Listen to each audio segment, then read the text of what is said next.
Ito guys ha. Tingnan nyo yung napasukan namin dito. Layo. Bulacan. Hagonoy, Bulacan. Ito.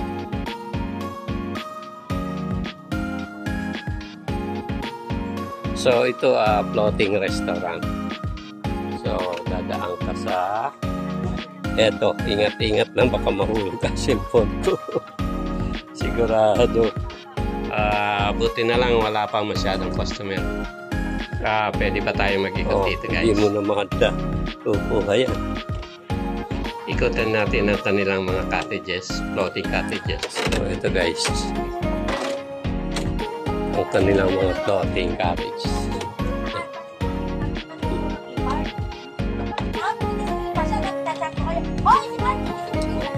So ang mga marites, yung mga narinig guys. Ang kanilang mga maganda rito siguro pag night para may lighting effect. See? Marami. Sana dito na lang kaya lang malayo yan.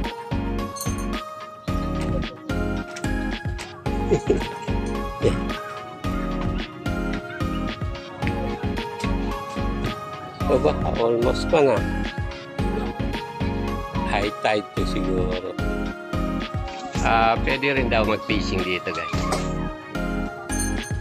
So ito nga yun guys. Wala pa yung order namin kaya yan na lang muna. Okay. Stand by. So dito kami. Pesto. Floating restaurant.